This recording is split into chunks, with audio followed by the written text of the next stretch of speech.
Medical പരീക്ഷയായ NEET entrance എക്സാമിൽ ഒന്നാം സ്ഥാനം കരസ്ഥമാക്കിയ മിടുക്കൻ രാജ്യത്തിന്റെ അഭിമാനം. കേരളത്തിലെ ലക്ഷക്കണക്കിന് വിദ്യാർത്ഥികളോട് ശ്രീനന്ദിന് ഒരുപാട് കാര്യങ്ങൾ പറയാനുണ്ട്. ആദ്യമായി അഭിനന്ദനങ്ങൾ നേർന്നുകൊണ്ട് തുടങ്ങാം. കൺഗ്രാറ്റ്സ് ശ്രീനന്ദ്. ബ്രില്യന്റിന്റെ 40 വർഷത്തെ ചരിത്രവും കേരളത്തിലെ ചരിത്രവും മാറ്റിമറിച്ച് ഇന്ത്യയിൽ ഒന്നാം സ്ഥാനം കരസ്ഥമാക്കിയ ശ്രീനന്ദ് ബ്രില്യന്റിലെ 1 കോടി രൂപയുടെ സ്കോളർഷിപ്പിനും അർഹനായി. ബ്രില്യന്റ് ഈ സ്കോളർഷിപ്പ് ഏർപ്പെടുത്തിയിരിക്കുന്നത് കേരളത്തിലെ കുട്ടികൾക്ക് ഇന്ത്യയിൽ ഒന്നാം സ്ഥാനത്തെത്താനാണ്. ആ ഒരു നേട്ടം ആദ്യമായി കരസ്ഥമാക്കിയത് കേരളത്തിൽ നിന്ന് ശ്രീനന്ദാണ്. ഈ വിജയം കൈവരിച്ച ശ്രീനന്ദിനെ ബ്രില്യന്റ് ഫാമിലിയുടെ അഭിനന്ദനങ്ങൾ. ഈ സന്തോഷകരമായ നിമിഷത്തിൽ നമ്മൾ ശ്രീനന്ദിന്റെ ഫാമിലിയോടൊപ്പമാണ് ഉള്ളത്. നമുക്ക് അവരെ ഓരോരുത്തരെയായി പരിചയപ്പെടാം. ഇതിന്റെ അച്ഛൻ PS Gopalan, retired store superintendent. ഇതിന്റെ അച്ഛൻ ഡോക്ടർ ഷർമിൽ, ഒഫ്താൽമോളജിസ്റ്റ്. ഇതിന്റെ അമ്മ ഡോക്ടർ പ്രിയ, അനസ്തറ്റിസ്റ്റ്. ഇതിന്റെ അനിയത്തി ശ്രുതിക, ഇപ്പോൾ 10ാം ക്ലാസ്സിൽ പഠിക്കുന്നു. 720 out of 720 all India rank 1 കേരളത്തിൽ ആദ്യമായി കിട്ടിയ കുട്ടി എന്ന നിലയിൽ ശ്രീനന്ദിന് എന്ത് തോന്നുന്നു? വളരെയധികം സന്തോഷമുണ്ട്. എക്സാം ഹാളിൽ നിന്ന് ഇറങ്ങിയപ്പോൾ എനിക്ക് 720യിൽ നിന്ന് 720 അടിക്കാൻ പറ്റുമെന്ന് നല്ല കോൺഫിഡൻസ് ഉണ്ടായിരുന്നു. എൻട്രൻസ് പ്രിപ്പറേഷൻ തുടങ്ങുമ്പോൾ മനസ്സിൽ ഉറപ്പിച്ച ലക്ഷ്യമായിരുന്നോ 720 ആൻഡ് ഓൾ ഇന്ത്യ റാങ്ക് 1?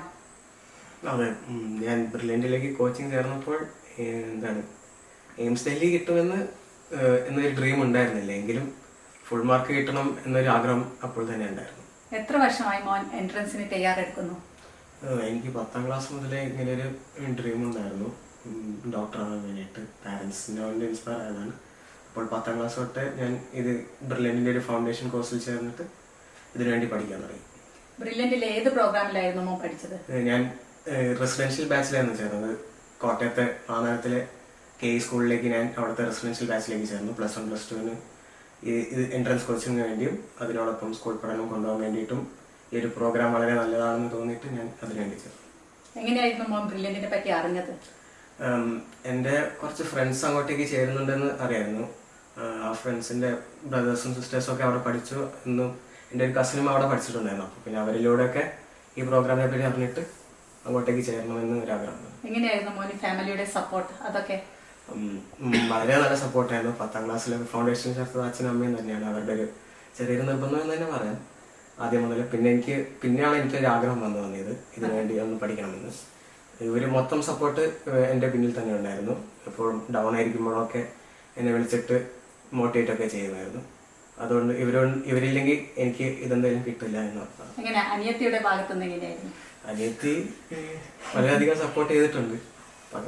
വിളിക്കുകയൊക്കെ ചെയ്യും, മോട്ടിവേറ്റ് ഒക്കെ ചെയ്യും. അങ്ങനെ അനിയത്തിയും നമ്മുടെ ഫൗണ്ടേഷൻ ബാച്ചിലെ സ്റ്റുഡന്റ് ആണ്.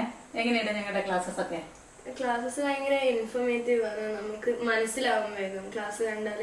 അപ്പോഴെ തന്നെ ആ കോൺസെപ്റ്റ് ഗ്രാസ്പ് ചെയ്യാനും പറ്റും. അപ്പോൾ അതിലൂടെ സ്കൂളിന്റെ ടോപ്പിക്സും അതിൽ നല്ലോണം മനസ്സിലാവുകയും ചെയ്യുന്നുണ്ട് അതിൻ്റെ കൂടെ. അപ്പോൾ എല്ലാതും മാനേജ് ചെയ്യണം. ചേട്ടന്റെ വഴിയെ തന്നെ പോകാനാണോ മോക്കും ഇഷ്ടം? ഫിസിക്സിന്റെ ഒരു ക്വസ്റ്റ്യൻ ആണല്ലോ കാര്യങ്ങളൊക്കെ മാറ്റിമറിച്ചത്.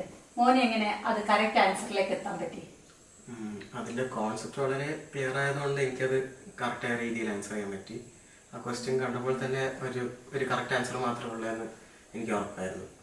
NCERTയിൽ ഞാനത് വായിച്ചത് കൊണ്ടും എനിക്ക് നന്നായി എഴുതാൻ പറ്റി. ഇതിൽ ബ്രില്യന്റിന്റെ സപ്പോർട്ട് എത്രമാത്രം ഉണ്ടായിരുന്നു?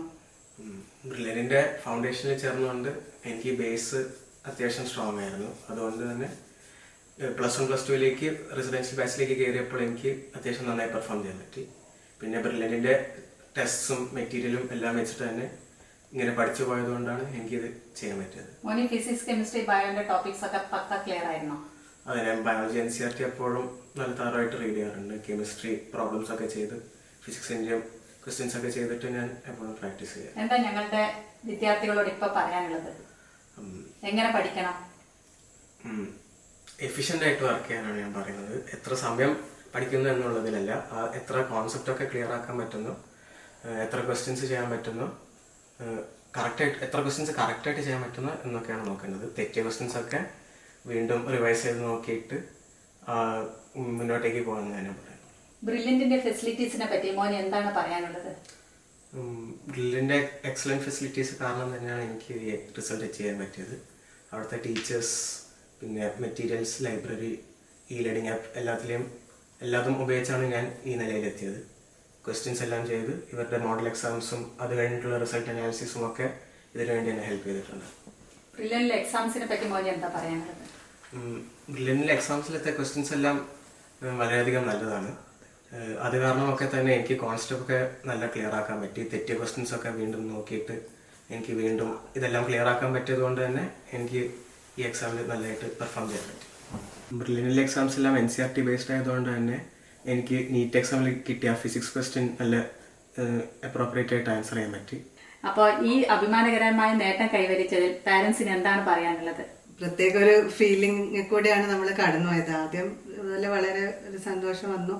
പിന്നെ ഒരു 1 മന്തോളം നമ്മൾ കുറേ ശരിക്കും ഒരു വലിയ കോൺട്രവേഴ്സി കൂടെ ഇങ്ങനെ കടന്നു പോയിക്കായിരുന്നു. ഇപ്പോൾ വീണ്ടും അത് ഒരു സന്തോഷമായ നിമിഷം വീണ്ടും കിട്ടിയതിൽ നമ്മൾ വളരെയധികം സന്തോഷിക്കുന്നു. ദൈവത്തിനോട് നന്ദി പറയുന്നു. മോന്റെ ഈ അഭിമാനകരമായ നിമിഷത്തെ ശ്രീനന്ദിന്റെ അച്ഛന് എന്താണ് പറയാനുള്ളത്? കേരളത്തിൽ തന്നെ ആദ്യത്തെ 720 ഔട്ട് ഓഫ് 720 ആണ്. എന്താണ് സാർ പറയാനുള്ളത്? വളരെയേറെ സന്തോഷമുണ്ട്.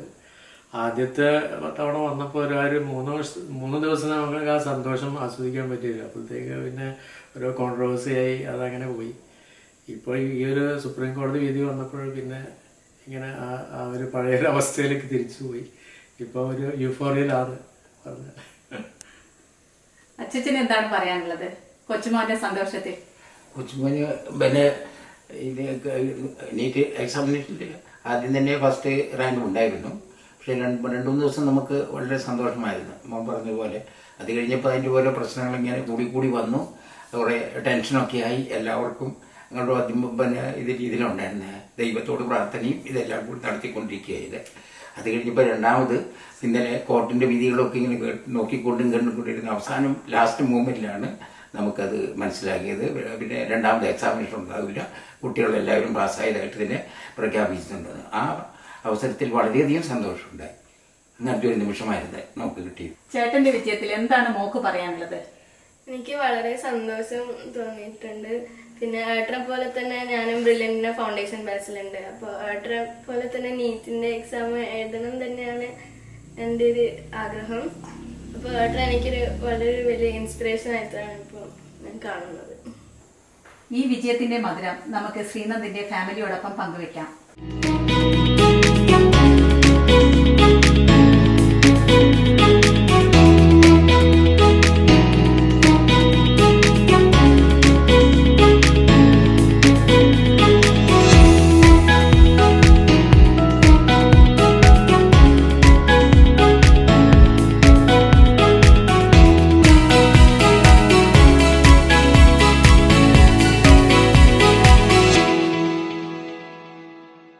എൻട്രൻസ് സംബന്ധമായ വാർത്തകളും അപ്ഡേഷനുകളും ഏറ്റവും വേഗം ആധികാരികമായി അറിയാൻ ബ്രില്യന്റ് സ്റ്റഡി സെന്റർ പാല യൂട്യൂബ് ചാനൽ സബ്സ്ക്രൈബ് ചെയ്യുക. ബെൽ ഐക്കൺ അമർത്തുക. ഈ വീഡിയോ മറ്റു സുഹൃത്തുക്കളിലേക്കും ഷെയർ ചെയ്ത് നൽകുക.